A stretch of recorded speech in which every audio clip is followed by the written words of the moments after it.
Okay. Go! God level, you can tell him I said it. Level up. God level, you can tell him I said it. Level up. God level, you can tell him I said it. Level up. Level up. Level up. Go! Everything, that means everything. Eyes connected to everything. And that's why I'm in everything.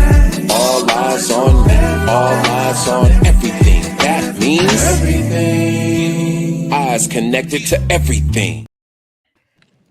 Okay. We are so sorry we're super late. We are really super late today. Whew. How are you all doing? Doing great. Doing all right. Good. I seen y'all chopping it up before when I got on, but I was giving a report. So I guess we can go ahead and get started. Ooh. This is God level, things that people don't want to talk about. I am originally from St. Louis, Missouri. I'm a mother, I'm a nurse, I'm an aunt, I'm a GG, I'm a sister, I'm a friend. I have this podcast. I am everything good. John, you want to go ahead and represent yourself? This is John Skywalker, the Sly Talker. I'm a lyricist, spoken word artist, martial artist, personal trainer, lover of life, student of psychology, and I'm a father who has 5 hip-hop albums streaming on all major streaming platforms: Tidal, Apple Music, Amazon Music, Pandora.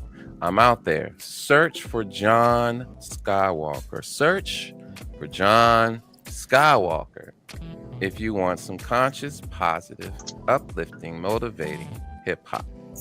Salute. Salute. King Newborn, you want to go ahead and represent yourself?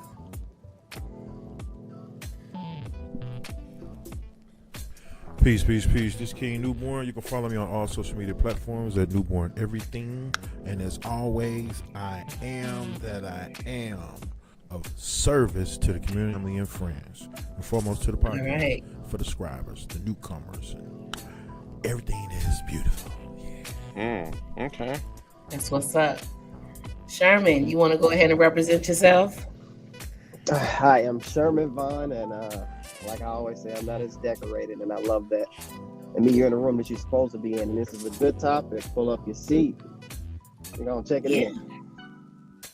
I can't get into, I'm having a problem on Facebook with my privacy. It's like, it won't let me update. It won't let you like edit it to change it to public? To where I can have it open to everyone. Like, man. Yeah, you just you can't click the 3 dots and then I did click the 3 dots. That was the thing. I couldn't.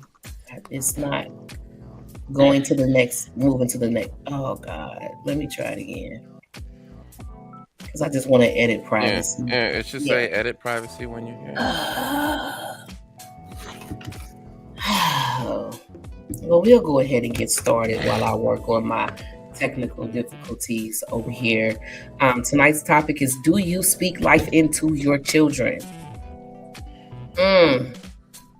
Mike Lee said hi. He missed us. Who? You said who? The Mike Lee? Oh, yeah. Tell him it's he do. Tell him he do. Yeah. He's due. If he's available. Because that man be busy. Yeah. Tell him come on. Tell him top on tonight. If he ain't doing nothing. Oh yeah, King's frozen over there. He been waiting on us. With a whole smile on his face. What? Oh, you know what? Okay.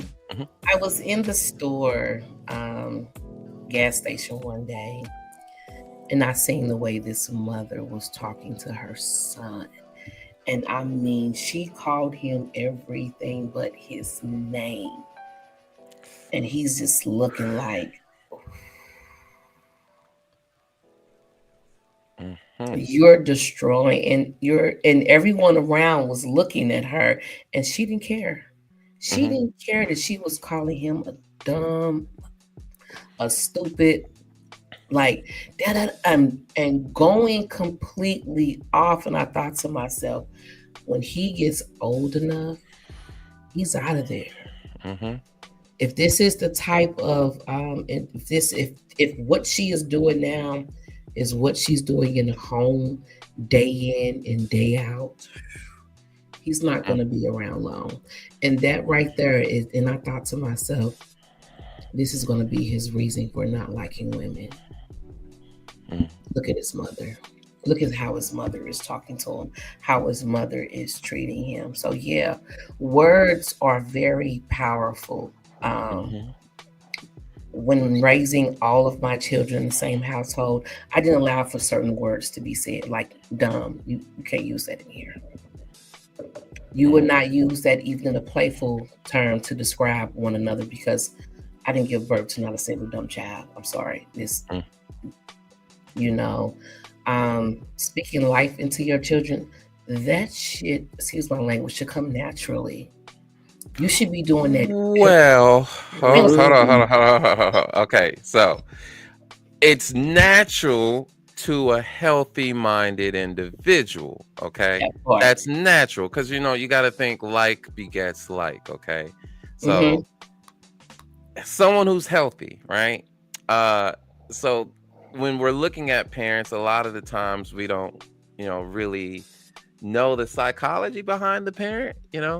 Okay. So, but that's what we're exploring, right? But you did kind of already respond to the question, right? What are some of the first signs, right?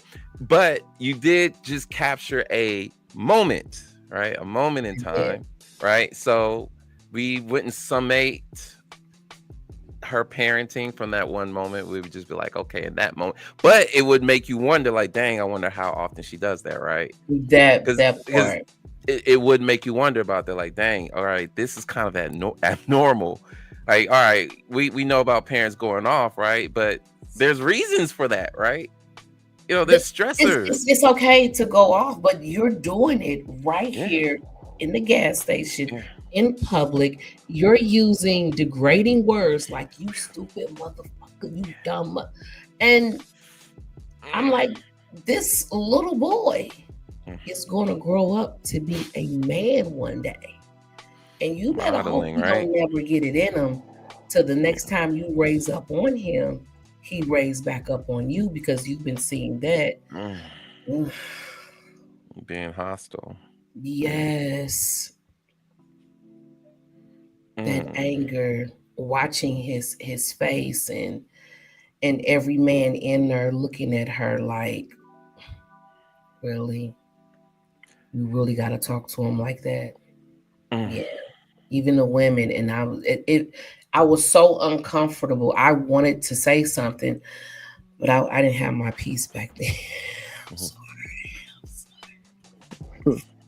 I wanted to say something, but is that necessary? Is it necessary for you to kill his confidence in himself? But could you, though? And I think that's something else that we kind of consider here, right? So we got the village, right? We have the village, but it's also kind of like not the village. You got to kind of fill it out. Okay. So that is a curious case. Could you do that, right? Because I'm looking at it like, that's not my kid, that's not my situation, right? And I'm intentional. I'm not going to go up to somebody if I don't feel like I can convince them.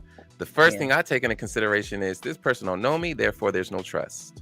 If there's no trust, it doesn't matter what I say to them, and I cannot be so presumptuous to say or declare, oh, if I say something, it's going to change. This is going to stop. Because if they're hostile to the kid, they definitely going to be hostile to you. So why do I want that kind of smoke? Man. I know it's a kid, but it's not my kid. There's a boundary, and I respect boundaries, right? Okay. So that is a curious case, though, isn't it? Where you want to say something. You want to say something, like, man, you want to, like, dude, is that necessary? Because I'm telling you, look, you may not agree with my parenting practices, but boy, you do not want the smoke with John, because it's like, oh, you want a lesson today too? because I'm disciplining my kid and you coming over here telling me how I will discipline you if you're not careful. You know, and it's like, oh, okay, now I see what I'm dealing with. I see what kind of, it's like, yeah, you came over here trying to parent me. Now I might have to parent you. You don't want that. You trying to parent me, I will parent you. You know, it's just like, dang. 5 or 6, do he deserve to be called a dumb? He doesn't. 5 or 6, and the hell? It's tragic, but can we be so presumptuous as to expect everybody to be mentally healthy enough to be, you know, parents? People that didn't want their kids, you know? People that didn't want their kids, but just like, all right, well, I have to be responsible, but they're doing it begrudgingly. It happens. Or and then the repeating cycle. And then, you know, you're in a country that doesn't, you know, necessarily support you. They want you to have the kids, but they don't necessarily support you in that, you know, not all the way, you know? Yeah.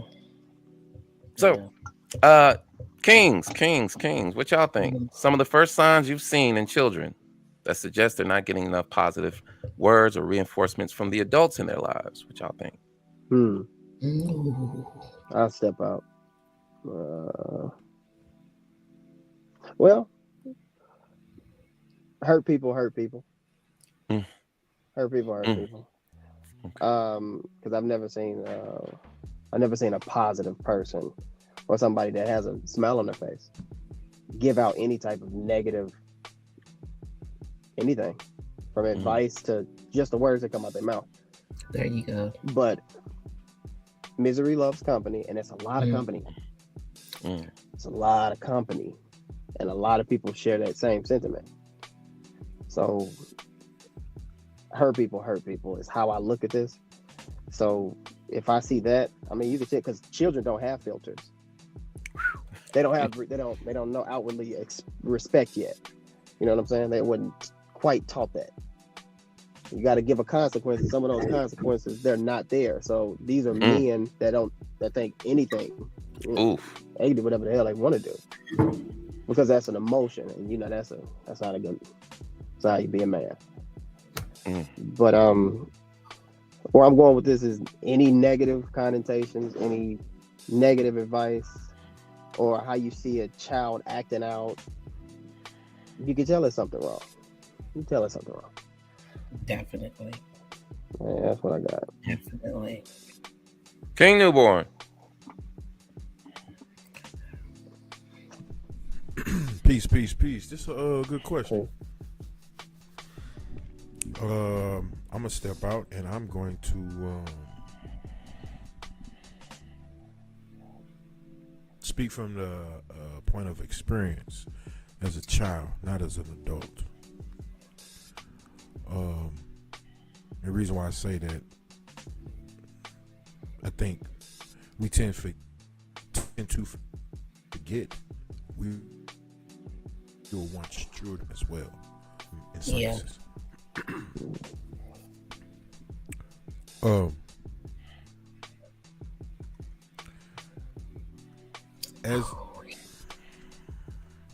As a child, even though we have no filter, even though we don't have a filter, one of the things I know as a child wasn't no such thing as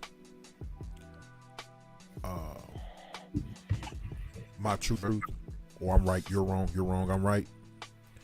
And because of that, all truths are real realities. So as a child, I might be doing something in my mind, no big deal. But if I get in trouble for it, from a parent's perspective, what I'm doing is absolutely wrong. From their perspective, under their tutelage, under their ruling thumb, under their knowledge, their wisdom, their understanding, and their experience. Or misinformation. Like John said, not being properly taught or educated on how to be a parent first and foremost. It's one thing to have a kid, but there's no right book on how to parent any individual that enters into this world. And on that note, there's no right way to be a kid. to a parent in this world. So we both are teaching each Learning. other at the same time. We're learning together. We're growing together. We're developing together. You're trying to help me hone my skills as a child, and I'm trying to help you hone your skills as a parent. So this is interchangeable, and we're gonna go back and forth about it for a little minute until I get to the point where I say, I really don't need you, you know? So from a positive standpoint, in closing to the question, I think the kings and the queen would agree, just flat out being present, period. From my perspective. So some signs we want to look for: seeking validation excessively, always asking if, hey, did I do good? Did I do good? Overreaction to criticism. They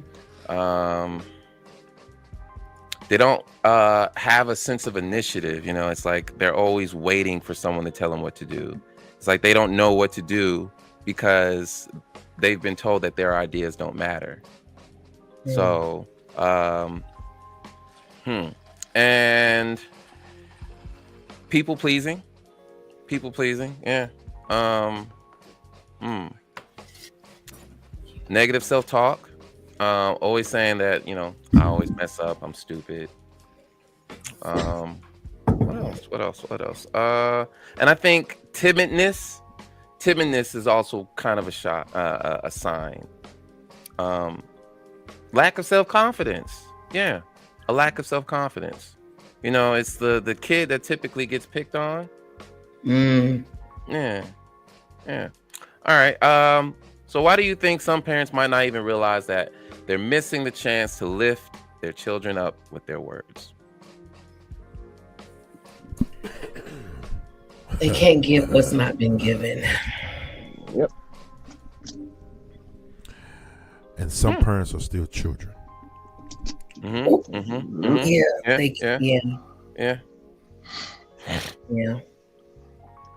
I don't have anything to add to that. That's exactly what it is. That's it. You know, I just did a flip. I grew up in the environment where the negative talk was the thing to do. So I made it my business to do the opposite. You know, if I call my daughter right now on this phone right now and I ask her, what is our family mantra? She's going to tell you, every generation gets better. I want my children to be better than me. Don't be anything like me. Be better than me. That is your job. That is you. Be better than me. Yeah. I made it this far coming from the background that I did, and that was not supposed to happen. But here I am. I need you to take what I have learned. I need you to build on that and keep going forward. And I've always tell my children, as long as you're striving to do right, I'm always in your corner. I done broke myself several times for my children. And I'll do it again and again and again and again and again. I'm in their corner. I tell them all the time, there's nowhere in the world you can be and not be my daughter, not be my son. I don't care where you go. You call me, I'm coming. All right. Yeah, man. I wanted them to have something different than what I had. So in order for them to have something different, then that means I had to do something different. I had to be different. So yeah, lifting them up, speaking life. And that's the one thing my son tells me all the time. I love it when it's spontaneous. Just we could be in the middle of a conversation and I'll just shoot it off at the mouth and tell him all these good, wonderful, positive things about himself. And he'll get quiet and he'll listen and he'll be like, Mama, I miss that. I love that. Because we wasn't talking for a while, but I was still there. All right. We wasn't talking for a while because of whatever situation he had going on. But when he picked up that phone to call me, I'm on my way. All right.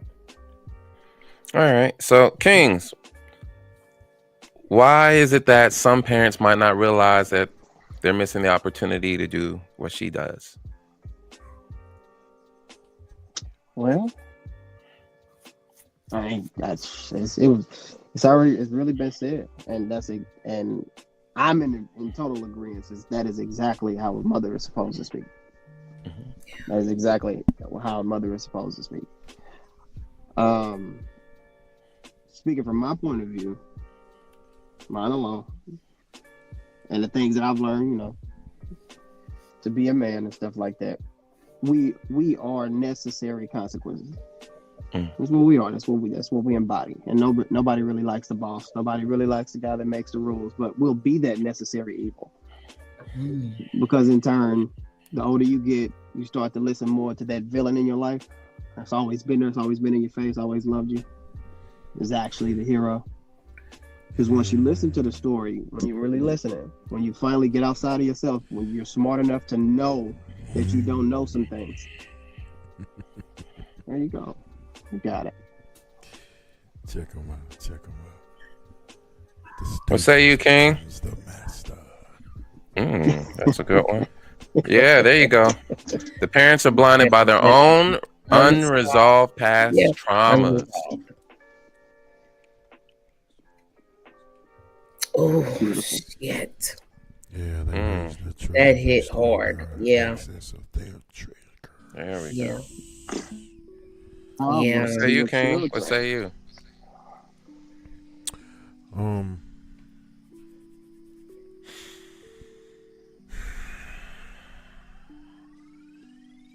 Well, I say me.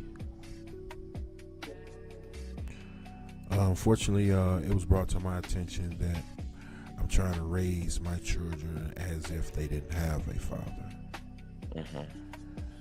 Coming from me being the father to my children. And it's kind of hard to uplift from an era, not an era, from a mindset. You ain't got no dad. Yeah. So you got to be like this. You got to do that. You got to do this. You got to be like this. You got to be stern. You got to. Gotta be hard. I'm here the whole time. Gotta hold them emotions in. Yeah, I'm here the whole time, and that's not really uplifting, So I had to do the one thing that parents don't like to admit. And man, you know what? I was wrong. I apologize. I gotta do this a little bit differently. Let's talk. And meanwhile, while I'm talking, I want you to know I'm talking to the Christ in you, talking to the God in you. I need you to really understand that. And as you get older, everything that I'm challenging you on, everything that I'm laying a foundation for, take your time out and challenge the information. Don't just take my word for it. Challenge it. Put it to the test. And you put it to the test now, later, whenever, bring it back to me. Let's figure it out together. And let's build from there. Ain't no real right answer to any of this. Ain't no wrong answer to any of this. But we're trying to get an understanding. There we go. We're trying to get clarity. Yeah. Because with the understanding and the clarity, y'all, again, the more we understand and give the clarity, the more compassion we can have. If there's compassion there, that's still love, right? And with compassion, you can hold somebody accountable. You can hold yourself accountable, right? So we're just trying to get some clarity here. So when we see what we see, we know how to respond to the situations like That what part. Renee saw. Like that would be tough. That's tough to look at that. Like you on the outside looking in and you feel for the kid, it ain't even your kid, but you empathize and you're like, dang, it touches a space, right? it touches a space like, yo, I know what it was like to be a kid. That was deep, man. Right. So few reasons why I think some parents might not realize that they're missing these chances, because I've missed some, right? Sometimes it's about survival over support. You got bills, you got work, you got family pressure, and it puts you in survival mode. And when you're trying to manage all that, you don't have a whole lot of time and space to say things like, I'm proud of you, you're doing great. You're narrow-minded. Like, poverty does that to you. You know, you're so hyper-focused, you can't see it. So those opportunities are missed. And so it's a poverty consciousness. For us as Black people, tough love. Yeah. Our culture is really big on tough love. And so through the eyes of tough love, you can't see opportunities to be soft. Through the eyes of tough love, you can't see opportunities to tone it down. Through the eyes of tough love, you cannot see, hey, you know, it's okay to give you an applause for the job well done. I know it was an 80, and I know you took out the trash and you're supposed to, but, you know, it's right there. It is right there. I do want to see more of it, so I probably should say something to keep it going, right? But we miss those because tough love. I see this one a lot. Emotional fatigue, emotional burnout. You got a mom who is a nurse, pulling a double, gets home, just wants to sleep. Pops, he been on the road for like 30 days. Comes home, he just wants to sleep, get some decent sleep. Kids need attention, affection. They excited to see you, but you out. And so it can be very challenging when you're trying to provide the instrumental support for your family to be emotionally available. Yeah. And so it's very easy when you're on the outside looking in and you don't see those factors. And there's, you know, this is society, okay? We're on the outside looking in. We're not investigating. We're just seeing that, hey, kids got, you know, some neglect going on here. You need to make it work somehow. And you're like, oh my God, I'm tapped out. Like, I'm poor. Yeah. I'm poor. Like, I ain't got it, man. What do you want me to do? I can't. I'm not there yet. I still got to clear all this out. Yeah. And so when you impose that kind of pressure on the parent, you know, it can kind of bring up a self-defeatist attitude, and it just perpetuates itself. The last thing is distractions. You get distracted with your phone. You get distracted with this girl. You get distracted with this guy. You get distracted with this food. You get distracted with dreams, aspirations, distractions. It's life. Yeah. You still got needs too. You got unmet needs. And here it is. The kid needs something from you. If you have unmet needs, I mean, how can you really pour? How can you really speak life into somebody and nobody ain't speaking life into you? You ain't doing it for you. Woo. I mean, I ain't got it. I ain't got no I don't have no speaky life to give. I'm all spoken out, right? So hence the compassion, right? Hence the compassion. So these are just alternatives to consider when we're judging a parent for not speaking life, right? So how do you think the absence of speaking life in the kids shapes their self-esteem or how they carry themselves as they grow up? They look for it elsewhere. They look for the love elsewhere. Okay. They look for the love elsewhere. It's like a young girl growing up without a father. She's looking for the love elsewhere. You have a lot of women out there that are looking for love in the men, and really they just wanted their father's love. Oh my God. I'm about to cry. Kings, any one of y'all want to take the steering wheel while she recomposes? Man. Well, to be honest, I really think it I really think it shapes them the most, because when you're constantly speaking life into your children, And not so many words. You're giving your child your attitude, and if you speak it positively, you can pass off your Mm, intellect. mm. Because just like we pass down those bad habits and those triggers, you can pass down positivity too, and it can just restart. It's just that easy.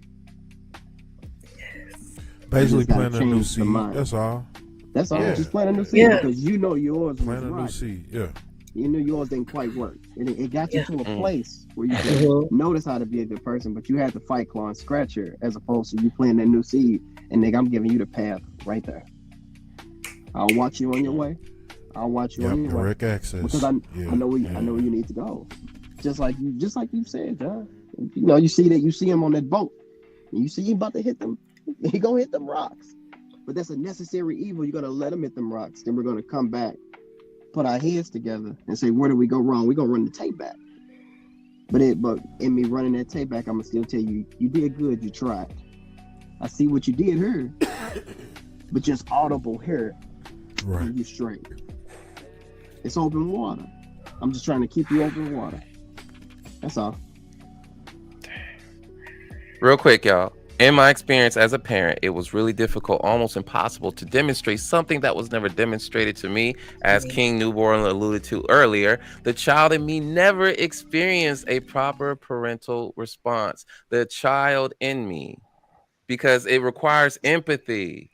Mm-hmm. You have to remember what it's like to be a child so Yeah. that you can if you're still connected to that child, right, that's in you, then your child is just you on the outside, and so you're just giving the love back to you, right? But if Right. it wasn't demonstrated to me, so I have to create it. Like, I have to create that. It wasn't modeled to me, it wasn't given to me, so I gotta find the material Yeah. somewhere Yeah. and make it up. I Yeah. just what Somewhere within. Yeah. Yeah. Man, what they used to call those footnotes. yeah, yeah, For real. yeah, I'm yeah. cheating along the way. Oof.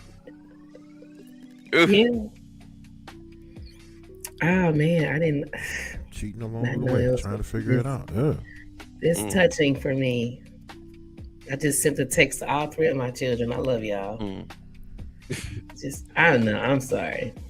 But yeah, the absence of that speaking life, we're talking about positive self-talk, right? So if Yeah. there's no positive self-talk, then that means that there's negative self-talk. And so Mhm. that negative self-talk is the consciousness of that child. And it's going to manifest in a whole myriad of ways, right? And it's going to manifest in ways such as, being more withdrawn, very emotionally aloof, I don't trust nobody, right? Yeah. That makes sense. Um, Relationship challenges, it's hard for you to connect with people. Yeah. I think the big one here, though, is we're still talking about pride, even black pride, just proud of being black, right? You don't have the cultural pride. Like, we pride ourselves on being resilient, right? Yeah. We pride on not just being strong, resilient, as in bounce back. Like, there's strength that, yeah. Yeah. But resilience, man, that's survival. That is Yes. adaptability. So we pride Yes. ourselves on that, right? But if Yeah. you have a child that has the absence of that life being spoken into you, you don't develop that resilience. Like, you just fall, bah, Yeah. fall. There's no get up. There's no bounce back. There's no return. Oh. You down, you stay down. Where's the resilience? Like, boom, oh, life knocked you down and you still down, right? So that life speaking, not there. We're talking about eroded self esteem, and I would even say an over reliance on external validation. There is man. You look at these rappers out here, man. It's great to have things. It's great to have nice things, right?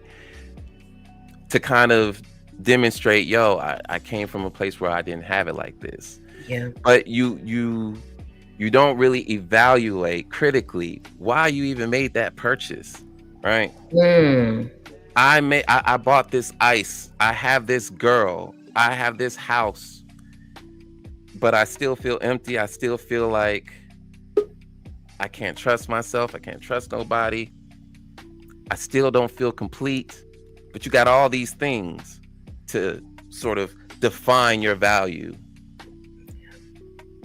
That's an overcompensation. So those are some consequences. Those are some consequences when you're not speaking life into your kids. Your kids start to use the world around them, the shell, to compensate for that emptiness. We're surviving here. This is survival. Like, I'm trying to be respected in this world, but how can I acquire that respect when it wasn't even given to me? Like, no one even told me how to earn it. Ooh. So I don't have the gift of knowing how to earn respect so that I could get that confidence to be able to move like, hey, this is my domain. You're going to have to kill me for, to have that inner knowing, that inner confidence that, no matter where I go, that's precious. That comes from the positive self-talk. When we talk about speaking life, that's positive self-talk. It's the consciousness of goodness. Like, hey, I'm good at this, and we ain't just trying to be blindly good, Yeah. It's realistic. It's realistic, right? Yeah. Next question. What role does daily life stresses, we're talking about work, finances, play in a parent's ability to focus on positive reinforcement, positive self-talk? What role do those life stresses play?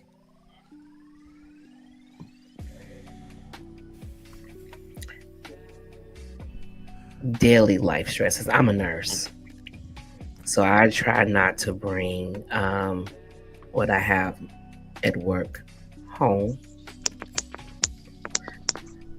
As far as how it plays in a parent's ability to focus, I always say I work hard for them. I work hard for them. Yeah. Okay. Damn. Kings? I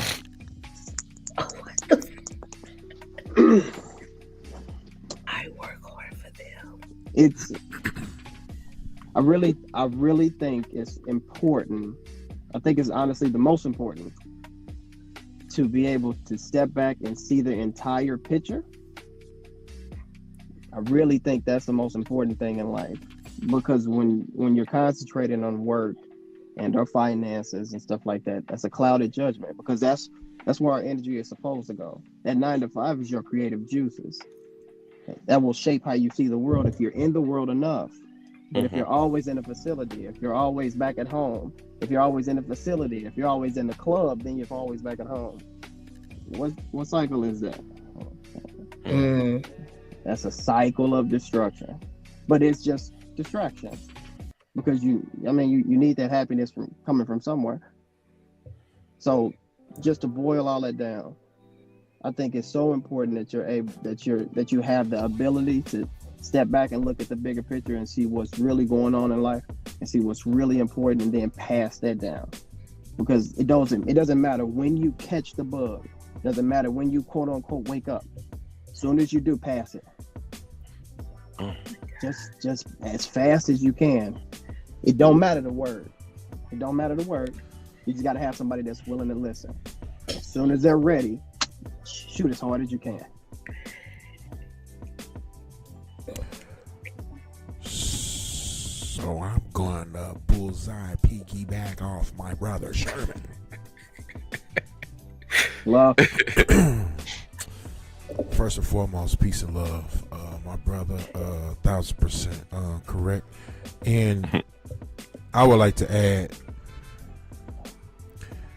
until you realize your cup is empty, you can never fill it up to fill up your children's cup when they need you the most. Awareness. Yeah. So with you paying attention, quote unquote, to the outside world, you bring all of that home with you, not knowing you need to leave that at the door, so that way you can give them 100% of self. That's all they want.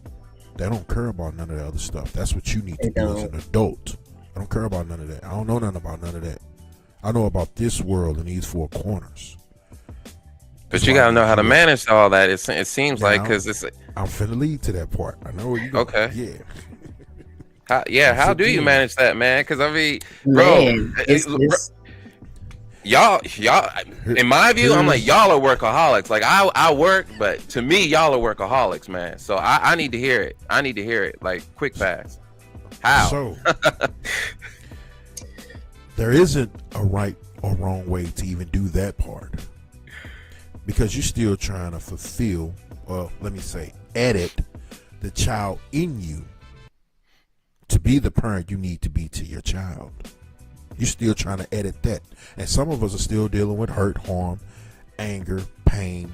We still have our own triggers, and we're trying to reinforce something positive into our children so they can see us as my brother Sherman said, I am the superhero. I am. No, for real though, I really am, because I'm still trying to save me. I'm still trying to save me. I'm still trying to bring the best version home after dealing with the world when I was unable at one point as a child to even receive the positive impact that I'm trying to instill in you. Again, my cup is not full yet. I'm still working. I'm still working. I'm still pushing. I'm still striving. I'm still trying to get the things that I didn't even get for me. The hugs, the reinforcements, the pat on the back, the validations. Understanding what it's like to be in a healthy relationship, to even be that present for you. I'm still working on that. Yeah. I'm still working on that. So at this particular point, all I can do is reinforce that I'm still trying to be the best version of me daily. And I want you to see me to grow, while I'm trying to watch you grow at the same time, with the foundation that I'm laying out, with all my insecurities, with all my uncertainties, with all my negative reinforcements and positive. I need you to see this entire foundation that I'm laying out. Hence, like Sherman said, let's look at the entire picture. Like John said, let's bring both understandings together. Can we talk about this? What makes sense for real? Where's the logic in what's going on from my standpoint and you? I'm here to support. But I'm also here to, like, you know what, yesterday, I was wrong. I was wrong. Yeah, I ain't saying don't listen to me. I'm just saying when you did, and I had said, I was trying to reinforce discipline. When I was a kid, I did kind of, so I can't be too harsh. Can't be mindful with the hand all the time. Let's sit down and talk about this. Let's work this out together. Matter of fact, let me go on the limb and say, did I do all right? Did you not like how I approached you when I approached you about what you did that I felt like was wrong? And if I didn't, how can I go about doing it a little bit better? Now, I'm not saying that you get the right to talk crazy to me or anything like that. No, I'm trying to simplify this so we can work together as parent and child. Because I'm still trying to do the best I can based off of what I have, what I know. I still got these distractions because rent is around the corner. Electric bill, the gas bill, the car note, the daycare. Some cases, child support. I'm still trying to please your mom or my girlfriend or my wife. And I'm saying it from a male's perspective.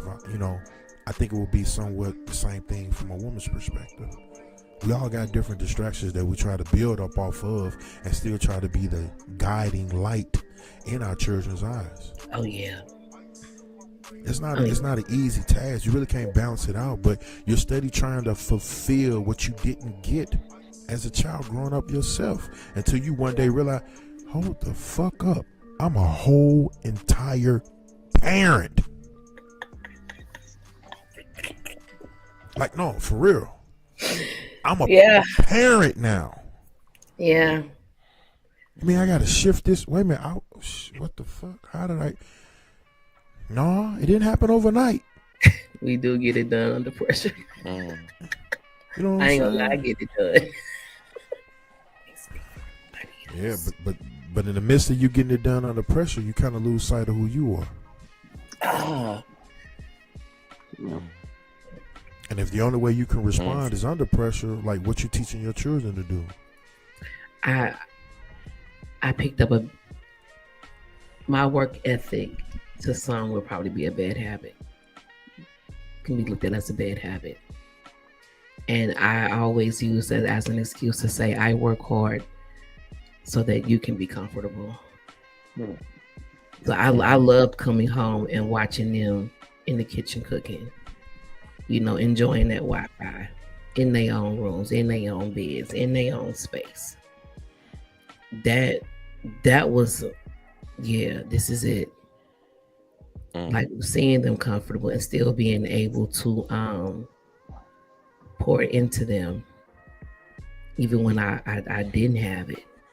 And sometimes they knew I didn't have it. They would meet me at the car and grab my bags after working 16 hours. Come on, Mom, I got you. We cooked dinner tonight.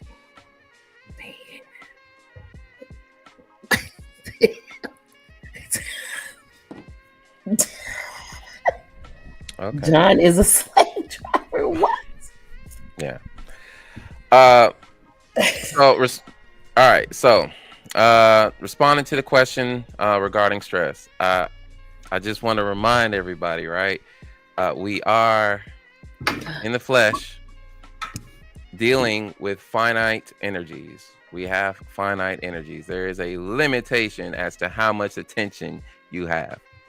There is a limitation as to how much energy you have to complete your task. Thinking That's true. Right? I'm feeling it now. Stress leads to mental exhaustion. You got to think, if you outside in the heat, man, you working out in the heat. It's hard to work in the heat, ain't it? Heat is stressful. You got this heat on you, and you still got to perform as a parent to affirm their strengths. You have to be their counselor, their mentor, their therapist, their coach. They're looking for your guidance.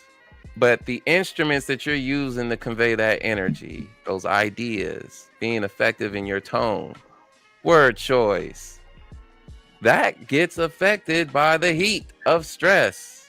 It's hard to work when you're so hot-headed, ain't it? So again, when we're talking about speaking life into children, I just don't want us to oversimplify, because we do that so often, don't we? Don't we oversimplify the situations? Yes, sir. So a lot of us deserve grace. Okay? Grace in terms of, understanding, being patient. Like, hey, listen, I'm doing the best that I can with what I got. I don't have that much attention. I don't have the skill set here. It's not as polished. It's not that strong. I'm 36 years old, still trying to deserve a little bit of grace. So you got to make sure you give that to yourself, though, right? You got to make sure you give that to yourself. Makes sense. Do you think cultural expectations within Black communities, such as being strong or tough, shape how we use our words with our kids? Yeah. Speak on it. Say more. Say more. Well, I mean, just like you said earlier, that's our reputation. you teach survival and adaptability. It's not so much about what you think, it's about what you got to do to get it. And if that ain't the end and the beginning, you don't matter. Keep going, get to the other side.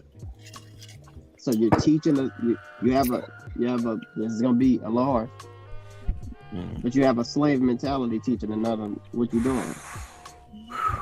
That's really on the plantation. Oh my that's God. what you're really passing down. We're on the plantation. Yeah. That's just what you passing down. But if you teach opportunity, if you teach creativity, if you teach spirit, you teach soul, you teach love, you teach that, it ain't no world they're not gonna find themselves a part of.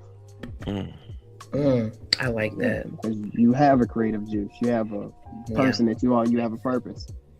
And you can always fulfill that purpose, that purpose going through your life, because it's your purpose. If it's your purpose, it's not gonna get you. Even my purpose ain't gonna, keep my lifestyle. It's just change your lifestyle. Because your purpose is still your purpose. Don't run away from it.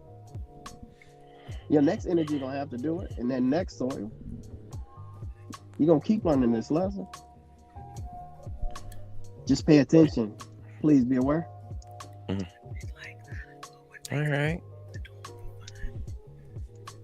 King? Mr. Debonair. Oh, I'm sorry. Oh, Is that his name? Am I saying Debonair? it? Yeah, Debonair. Debonair. Yeah, Well done. dude, the number is on the screen. Go ahead and call in. Go ahead and call in, Mr. Debonair. Yeah, we want you to call in. 832-479-9035. All right, go ahead, King.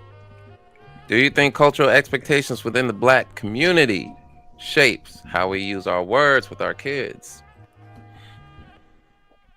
Yeah, definitely. You Say bum. more. Yeah, you're bum. You're dirty. Yeah. Y'all look broke over there. Yeah. Ooh. Yeah. You can't even get no J's. What you want? Yeah. Y'all suffering over there. Take these pennies with you when you go home. Add them to the piggy bank y'all got. Yeah, it shapes and molds the community. Big time. Big time. Whether we like it or not. You know, sometimes the community is materialistic. Very. What kind of car you drive? You know? Very. Yeah. Dang, y'all pulled up in an escort? Oh my God. But we all did that in the hood. Even though we lived in the ghetto. Modeling. Yeah. What's everybody doing? That just, in my eyes, it just means everybody as a collective kept teaching that mindset. Yeah. You don't have to. Yeah. You don't have to do it because the machine's already working. So if you even have that one John at home, you have that one Renee at home, you have that one Dion at home, you have a million others telling you that it's a million other things. So the community, so much it'll destroy your child when it used to be our villages where you can run down the street and get a whooping by everybody and you got to see daddy. Elder, it just seems we've lost that because the elders are supposed to be teaching the children. It's a structure to all of this. Yeah, but with even with the understanding, you know, the one thing that's being passed down is a broken, poor mindset of poverty. You know, so I see my parents suffer. I'm not trying to suffer, so I'm finna work extra hard so that way I don't have to suffer. But in the same time of me suffering, I ain't changing nothing. I'm still passing it down, expecting that the only way to be saved is the money, the outfit, That's true. the car. It ain't doing nothing to fix up here. You still broken up here. But sometimes it be too late to realize, like, damn, I fucked up. I didn't pay attention to the time. I didn't pay attention to the moments that need to be shared, the building blocks in life. I just wasn't paying attention. Too busy trying to make sure I can keep up in some way, form, or fashion. Even if I gotta go broke doing it.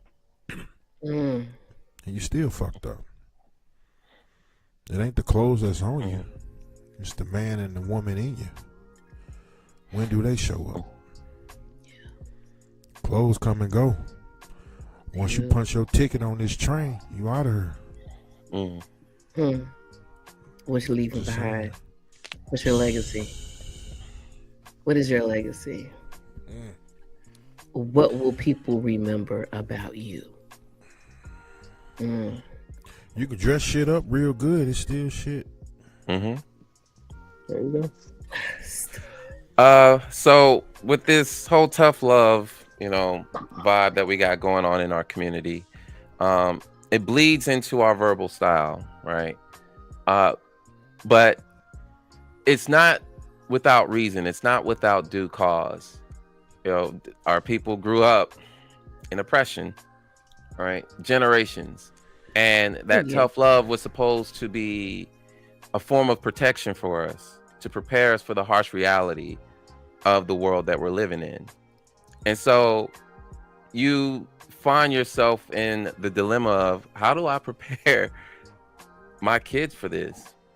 Like, dang, I just grew up in it, and I'm still figuring out how to deal with it. So I think the best way that I can prepare them is to make them callous. So that they can survive, because it's brutal out here. It's going Thick skin. yeah. Yeah, And thick so skin. things like you can't be vulnerable. And so you soft, nigga, you soft. Tax the ego. And you hear that's messaging. You soft. I don't want to be soft. I don't want to be soft. And you're saying that to girls too. I don't want to be soft. I don't want to be soft. And now you got to reverse that with the soft girl era, right? So here it is. We're going to extremes just to try to fix this self-esteem issue here. And the self-esteem issue is largely impacted by white supremacy. And so you have to instill these ideas into your children early on so that these flowers can bloom, but also at the same time, not recognizing how toxic they are, or not even considering that, hey, maybe one day they won't have to do this anymore. They'll be in a safer environment to where they can actually blow up, blossom, grow. But I have to decondition them from that. I have to deprogram that. I have to recognize, so this is, again, survival, right? You're speaking this way to your kids out of fear that they may not make it. Because you also recognize in your experiences, man, there were a lot of times I wasn't going to make it, right? So we instill this fear of vulnerability. And so saying things like, man, baby, you special. That becomes something you strip away from them because you fear that if you coddle them, that they will take it away from them. It's the thing that you want them to have, but you take it away from them before they could have it. So that someone, and then beautiful. It's you don't teach them how to defend it. You don't teach them how to fight for it. So it's easier and it's better to just take it away from them and then let them figure it out later. Like, earn it back on your own. But let me take it away from you first. Like, hey, it's like you disarm your kids and then you just not knowingly put them out there thinking that you armed them, but you really just took away their only defense. So it's survival, yo. Even this legacy of overcoming, right? It was by necessity. So there's not a language of freedom here. There's not a language of ease here. It's all strict. You have to, you must. It's control, it's oppression, right? It's just a side effect of the whole thing. That filters into how we speak. White supremacy has influenced how we interact with our kids, how we speak life into our kids. It's a disease. Next question. Oh, what you got, King? So I just want to say real fast. So to frame this as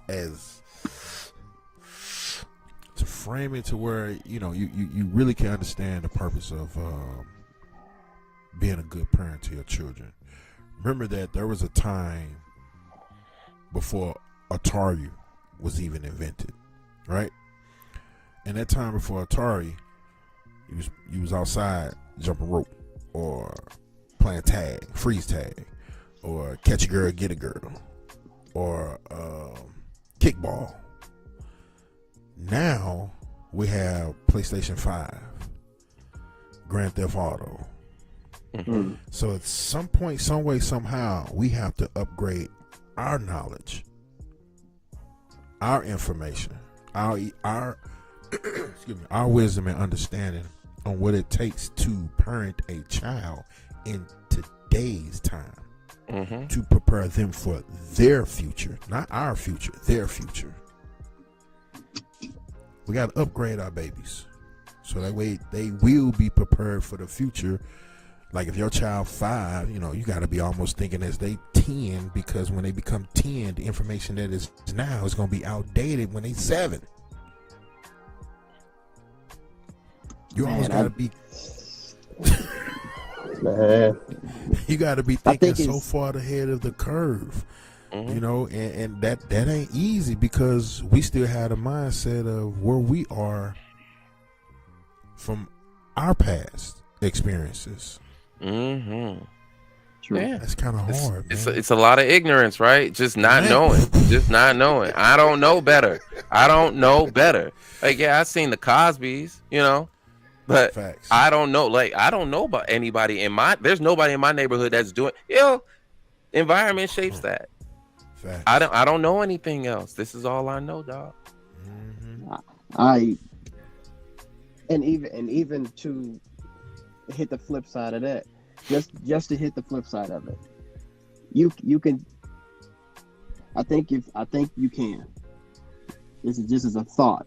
I don't know and I don't feel this, so this is just a thought. So we gotta, I guess, take it as a hypothetical. I think you can teach a love so pure. I think you can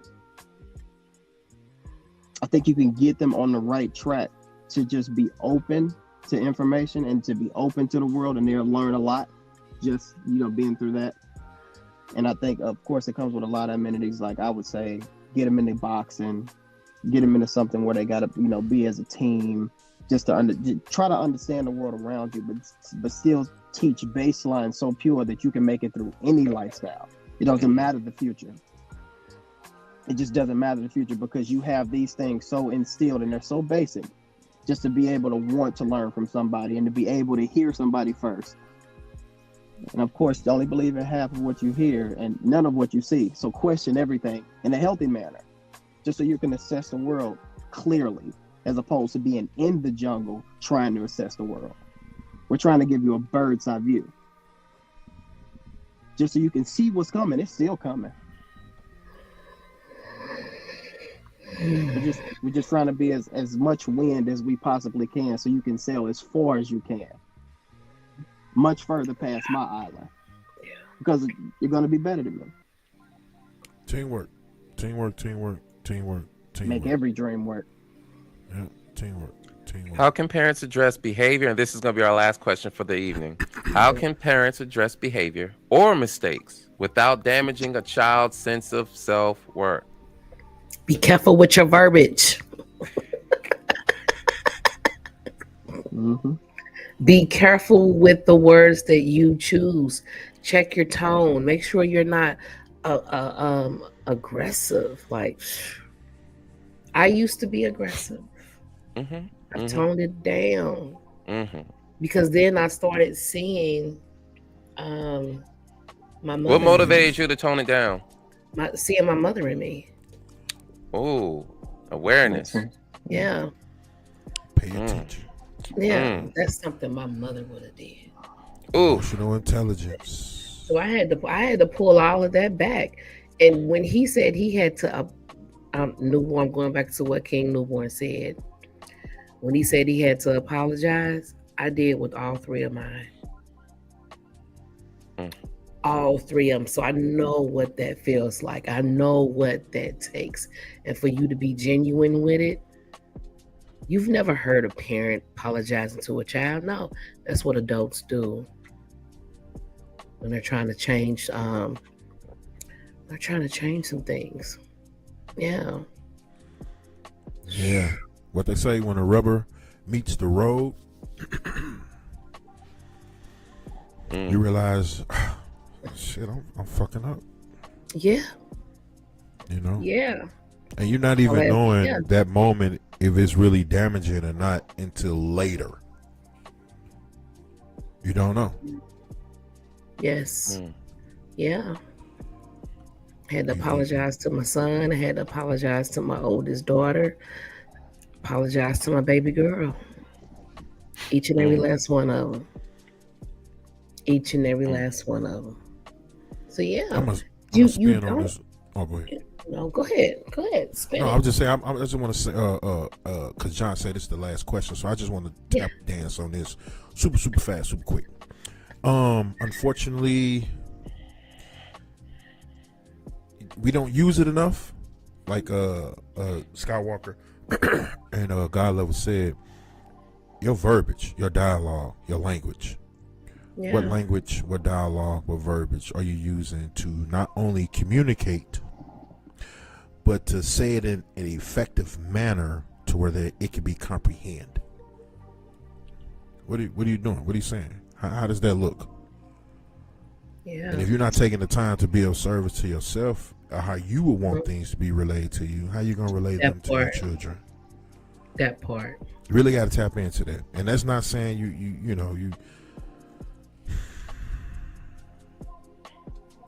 I'm not trying to bring myself to my child's level, but I definitely want to bring my children comprehension up to mine to understand where I'm coming from, so I can be received, and I also want them to receive their own understanding that, hey, maybe what I did might not have been, the best idea. And there are options. There's other ways I could have went about this to communicate whatever it may have been, whether it was emotional, physical, whatever. It's probably other ways I could have went about this. And that's okay. You was finna say something, God level? No, what you just said, you have to meet them on their level and bring them up. That's it. I had to deal with, I had 3. I had to meet my son on his level, I had to meet my daughter on her level, meet my baby girl on her level, and bring them up. So yeah, I understand that. Yeah. I like that. And I think everything was said, honestly. Yeah. You meet them where they at, because in my verbiage, I would just say, put yourself in their shoes and speak solution. We know the problem. You don't have to talk about the problem, talk about the solutions and where you're going next. I think that is what is important. Nothing else.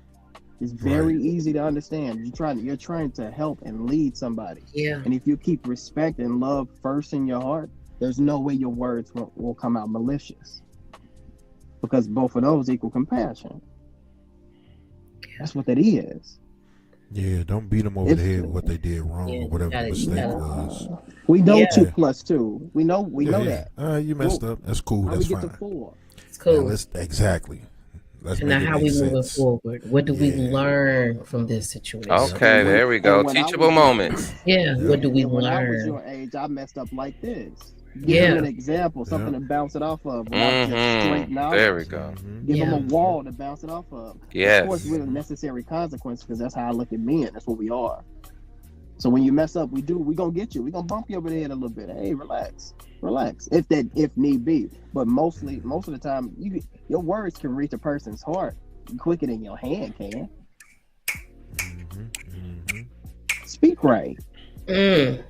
Speak right, and the discipline will come out of your voice. They'll understand the gravity of the situation, and not because it's a such thing as verbal, abuse, but it's a such thing as a verbal assertion too. It's just assertive. I'm just telling you that. Hey, hold on. I mean, I got you, but hold on. That's all I got. All right. So teachable moments. I like that. Because I was going to go in that direction right there. Something that I've learned past 10 years I've been really heavy on, focusing on behavior, not the child, not the total person. You know how Christians say, focus on the sin, not the sinner. Focus on the behavior, not the child.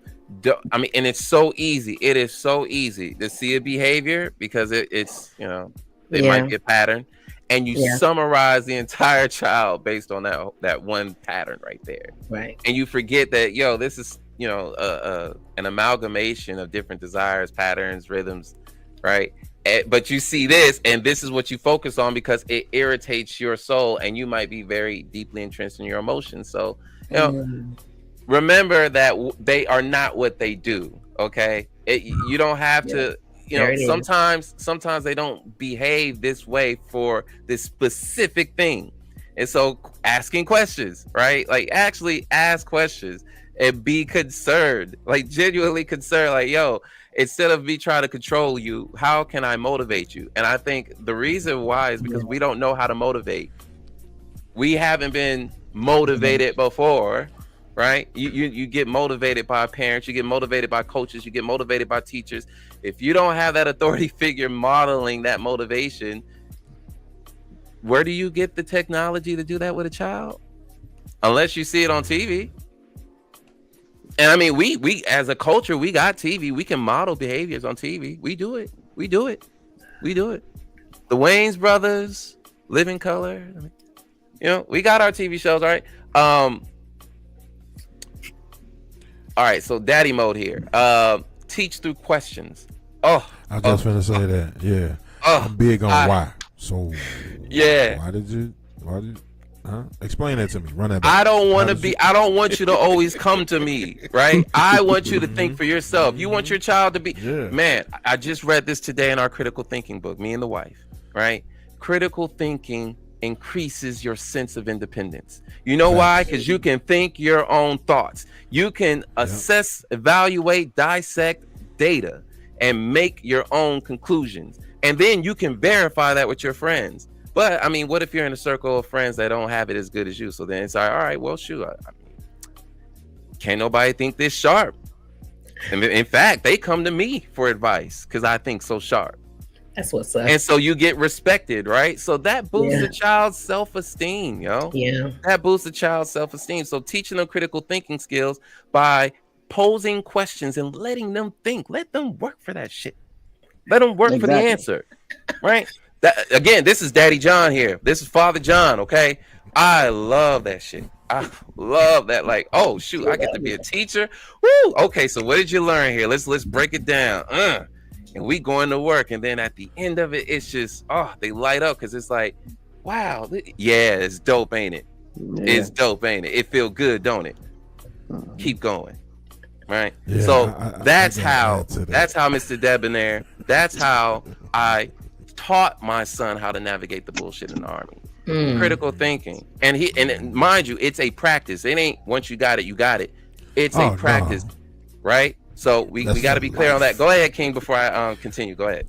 Yeah, my bad. No, I just want to add to that because I try to reverse engineer the problem in the first place. Yeah. You know, I'm big on that. I'm like, hold on. Show me that again. How did you? So you went from her to her to her, and you came up with that? How you get right here though? Where'd that come from? You know? Oh, okay. Well, let's break it all the way down. And technically, I'm putting it back on them, like you said, John, to force them to have their own independence of trying to solve, to come up with solutions for themselves. Like you say, to be critical thinkers. And when that light go, so that, yeah, that's it right there. Yeah, how that feel? That felt good. That's what's up. So we shouldn't do this one again. we done with that lesson, right? We shouldn't come back to this no more, right? All right, we're cool. You'll be back, but it's cool. Exactly. Yeah, and it's beautiful when you teach it to them, right? Because I mean, I appreciate it. I just appreciate it because I like to see it in different forms, right? But it's just something about, I taught you that. Right? And they go out there and then they come to you and say, Pop, let me tell you what I saw. And they say they breaking this shit down. Like, I peeped the science. I peeped the math. You showing your work. And what was the outcome? What was the product? That was the product. Guess what I did with it? Guess what I did with it, Pop? I did this. I flipped it.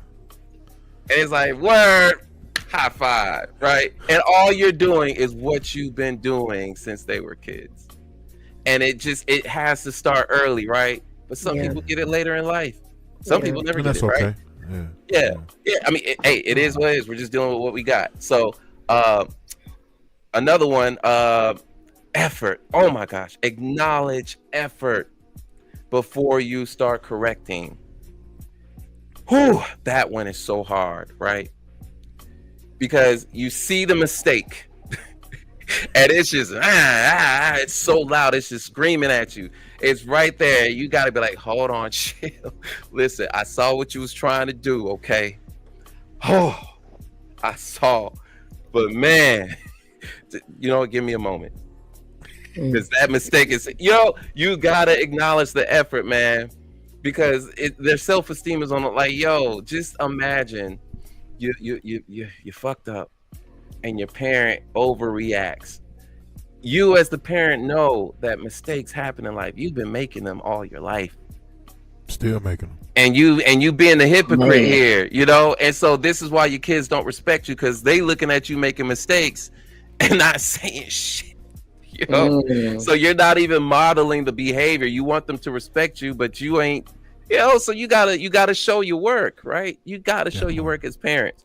So I just want to emphasize, acknowledge the effort. It's okay to be like, yo, I mean, I don't know what you was trying to do. I mean, I don't know where they do. Google Maps don't even know can't even tell me where they do that at.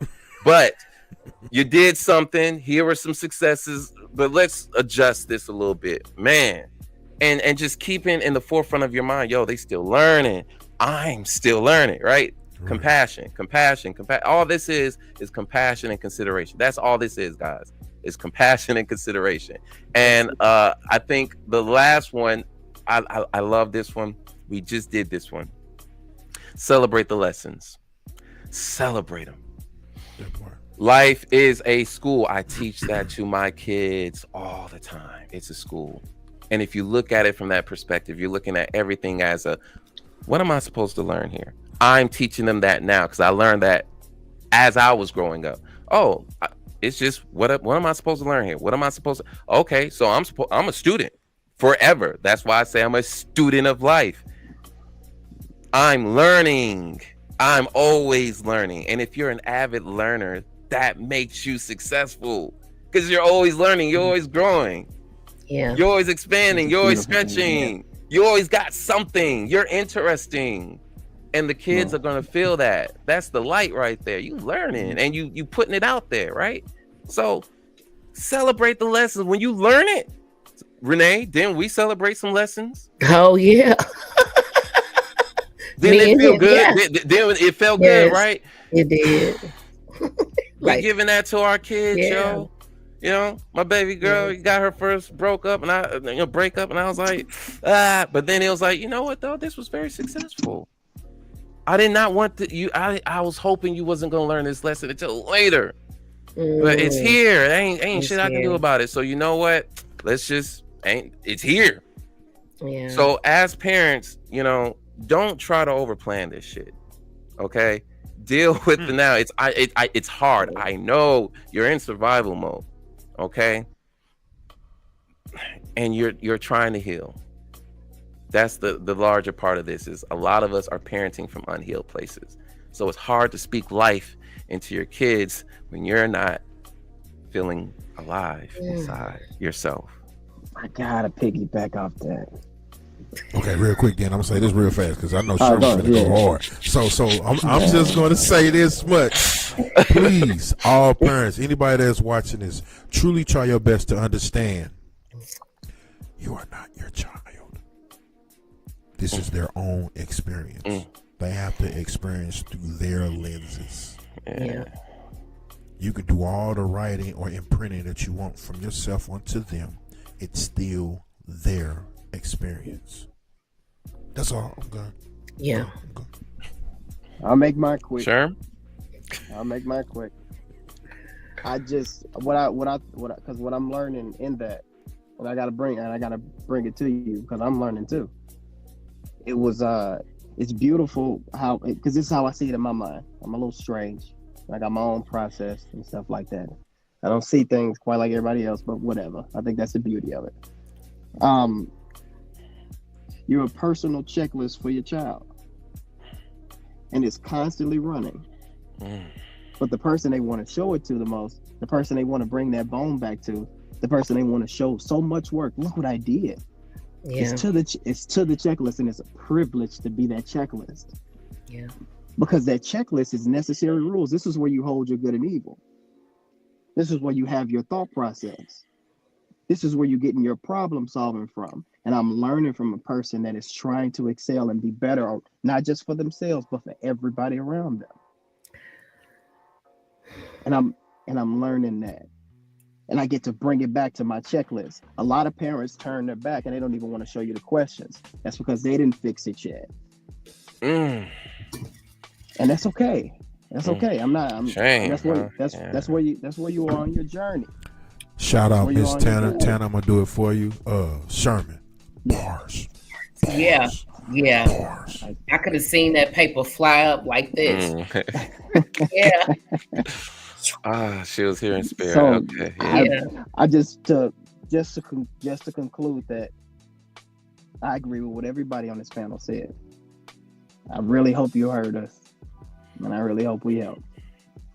Man. So Facts. It take a village, man. It take a village. this is mine. This is it. It's definitely my tribe. Yes, sir. Yes, sir. I don't have anything else to add. I just learned some stuff tonight. Hey, I love it. Yeah, me too. I love it. The way you fellas just broke that down, we just gonna end right there on that note and try to figure out what we gonna bring. This is March. We're marching forward. Absolutely. We're marching forward. All right. I want to thank everyone for jumping in on tonight's live. We will see you all back here next week, Tuesday. John, you got me?